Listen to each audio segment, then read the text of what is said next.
নমস্কার, কেমন আছেন সবাই? আশা করি ভালো আছেন, সুস্থ আছেন। সোমা ভিলেজ লাইফস্টাইলের আবারও একটা নতুন ব্লগে আপনাদের সবাইকে স্বাগত। আর এটা ছিল সোমবারের ব্লগ।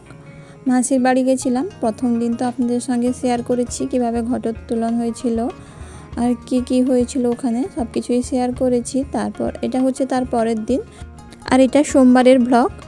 আর এখন প্রায় 11:30 পৌনে 12টা মতো বাজে। এখন থেকেই ব্লগটা শুরু করছি। আমি যেহেতু মাসির বাড়ি থেকে কাল রাত্রে খাওয়া দাওয়া করে বাপের বাড়িতেই ছিলাম, সেই জন্য আর সকালে বাপের বাড়ি থেকেই বেরোচ্ছি আমি আর আমার বোন।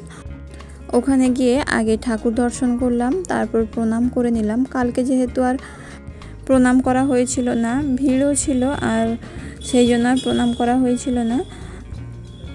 আজকে এই জন্য সমস্ত ঠাকুর প্রণাম করলাম। আর এখানে এইভাবেই মহোৎসব, মানে একটাই বেদি হয়, চারপাশে 4টে ঠাকুর বসে। আপনাদের কার কোথায় এভাবে মহোৎসব হয় অবশ্যই কমেন্ট করে জানাবেন।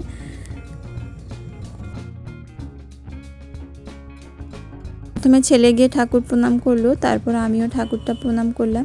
চলুন এবার ঠাকুরগুলো দর্শন করিয়ে নিই। এই ঠাকুরগুলো কৃষ্ণেরই কোনো অংশ, ওদের অনেক নাম হয়, তবে সব নাম তো আমি জানি না। এটা ছিল ষড়ভুজ বলে এই ঠাকুরটাকে। আর ছিল কয়েকটা গোপাল, প্রায় 3-4টা ছোট গোপাল, খুব সুন্দর লাগছিল। কিন্তু যেহেতু এটা কৃষ্ণেরই উপলক্ষে হয়, তাই হরির নাম মানেই কৃষ্ণ, সেই জন্য কৃষ্ণেরই বিভিন্ন রূপকে এখানে প্রকাশ করা হয়। ওখানে নাম গান হচ্ছে, এবার খাওয়া দাওয়াও শুরু হয়ে গেছে। আর এখানে এই যে খাওয়া দাওয়ার আয়োজন চলছে। প্রথমে স্কুলের বাচ্চাদের নেমন্তন্ন করেছিল, ওদের আগে খাইয়ে দিল, তারপর বাকিরা খাবে, মানে যত নেমন্তন্ন লোক আছে সবাই খাবে। ওরা খাওয়ার পর আমরাও খেয়ে নিলাম, কারণ বললো ফাঁকা আছে, এরপর ভিড় হবে। এখন 12:30 মতো বাজে। 12:30টার সময় আমরা খেতে বসে গেছি, কারণ এর পরেই একটু ভিড়ভাট্টা হয়, কারণ 1টা-1:30টার দিকে লোকজন বেশি আসে, সেই জন্য আমরাও খাওয়া দাওয়া করে নিলাম। আর চলুন আপনাদের সঙ্গে শেয়ার করব যে মহোৎসবে কী মেনু হয়। এই যে দেখছেন, প্রথমে পাতা দিয়ে গেল, তারপরে লবণ, তারপর এই যে আলু উচ্ছে ভাজা। তবে এখন অনেক ভ্যারাইটি হয়েছে মহোৎসবে, কিন্তু আগে কিন্তু এইগুলোর প্রসাদ হতো, কারণ আমার বাড়িতে মহোৎসব অনেকবার হয়েছে। আমার বাড়ি বলতে আমার শ্বশুর বাড়িতে নয়, আমার বাপের বাড়িতে। সে কথা একটু পরেই আসছি, আপনাদের সঙ্গে শেয়ার করব আগে আমাদের বাড়িতে কতবার মহোৎসব হয়েছে। এখানে প্রথমে আলু উচ্ছে ভাজা দিল, তারপর ভাত, তারপর চচ্চড়ি, তারপর দিল ডাল। আর মহোৎসবের তরকারিগুলো না খুব সুন্দর খেতে হয়, মানে খুব ভালো লাগে আমাকে মহোৎসবের তরকারিগুলো খেতে। আর খাওয়ার পরে না হাতে অনেকক্ষণ কিন্তু একটা মহোৎসব প্রসাদের গন্ধ থাকে। কিন্তু এমনি বাড়িতে রান্না করলে এই তরকারি যতটা না স্বাদ হয়, এখানে কিন্তু তার থেকে অনেক বেশি স্বাদ হয়। তারপর চচ্চড়ি দেওয়ার পর কুমড়োর তরকারি দিয়েছিল, কুমড়োর ঘন্ট যেটা বলে। তারপর ছিল শুক্তো। আর আমি না শুক্তোর মধ্যে সজনে ডাঁটা খেতে বেশি ভালোবাসি, তাই বললাম যে একটু সজনে ডাঁটা দেখে দিতে। কিন্তু দেখুন সজনে ডাঁটা ওঠেইনি, একটাই উঠেছে। তারপর ছিল একটা আলু আর সজনে ডাঁটা দিয়ে রসা মতো, তারপর চাটনি। আর সব থেকে যেটা মহোৎসবের মধ্যে প্রিয় সেটা হচ্ছে পরমান্ন। এরপরে যেটা ছিল সেটা হচ্ছে পরমান্ন। এটা একটু খেলেও যেন অমৃতের মতো লাগে। আমার পরমান্ন খেতে কিন্তু খুব ভালো লাগে। আর এরপরে ছিল মুখশুদ্ধি দেওয়ার পর সবার উঠে পড়েছে। এবার আমাদেরও খাওয়া দাওয়া শেষ, আমরাও চলে গেলাম।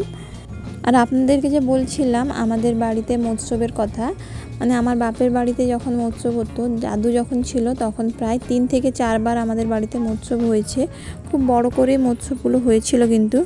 আর তখন এত বড় বড় হাঁড়ি বা কড়াই, তখন অত ডেকোরেটর ছিল না যে সাপ্লাই দেবে। তার জন্য আগে কি করা হতো, মাটির গর্ত খুঁড়ে আর নিচে খড় দিয়ে তারপর ধুতি ফেলে তার উপরেই কিন্তু তরকারি থাকতো। এটা আমি বলছি অনেক বছর আগে, প্রায় 20-21 বছর আগের কথা। তখন কিন্তু আমাদের বাড়িতে এভাবেই মৎস্য হতো। আর আমার মাসির বাড়িতে যেমন 600-700 লোক খেয়েছে, কিন্তু আমাদের বাড়িতে যখন মৎস্য হতো, আমার দাদু যখন করেছিল, তখন প্রায় 3000 থেকে 4000 লোক খেত। বিশাল আয়োজন হতো, আর তখন আনন্দটা না ডবল হতো। আর আমরা খুব বাচ্চা ছিলাম যখন মৎস্য হয়েছে। তারপর দাদু মারা যাওয়ার পর আর কেউ মৎস্য করার উদ্যোগ নেয়নি, কারণ মৎস্য করতে গেলে অতজনের একটা ইনকামের ব্যাপারও থাকে, একটা পয়সার ব্যাপারটাও থাকে। খাওয়া দাওয়া শেষ করে একটু নাম কীর্তন শুনছিলাম। তারপর এই যে এইভাবে পরিক্রমা করতে হয়, এখানে সবাই মোটামুটি এখানে সবাই পরিক্রমা করে। আর আগে যে পরিক্রমাটা করছিল সেটা আমার মাসি বাতাসা মাথায় নিয়ে, ওটা হরিলুটের জন্য, ওটা হরিলুট করে দেওয়ার পর এইভাবে সবাই মিলে শেষে পরিক্রমা করলাম। ওখানে পালা কীর্তন প্রায় শেষ। ওখানে কৃষ্ণ রাধা আর বড়াইমা নিয়ে একটা ছোটোখাটো অনুষ্ঠানও হয়, এটা প্রত্যেক জায়গায় হয়। তারপর শেষে এই পরিক্রমাটা হয়। এই যে কৃষ্ণ সেজে গান গাইছে, আর এখানে সবাই মিলে একটা করে ধূপ নিয়ে এই ভগবানের চারপাশে পরিক্রম করতে হয়। এখানে সবাই অংশগ্রহণ করে, বাড়ির বাইরের সবাই অংশগ্রহণ করতে পারে। অনুষ্ঠানের সব অংশ হয়তো তুলে ধরতে পারিনি, যেটুকু ক্যামেরা বন্দি করেছি সেটুকুই আপনাদের সামনে তুলে ধরেছি।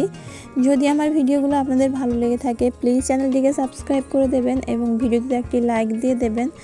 এবং যারা আগে থেকেই আমার চ্যানেলটিকে সাবস্ক্রাইব করে রেখেছেন তাদেরকে অসংখ্য ধন্যবাদ।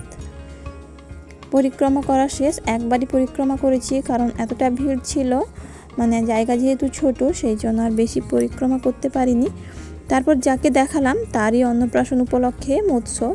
তারপর মৎসব শেষ, খাওয়া দাওয়াও শেষ। এবার সবাই মিলে একটু আনন্দ করছে, নাচ গান, সবাই হরির নামে ব্যস্ত। সবাই আর হরির নামে এত সুন্দর মধুর লাগে যে সবাই কিন্তু হাত তুলে নাচতে বাধ্য হয়।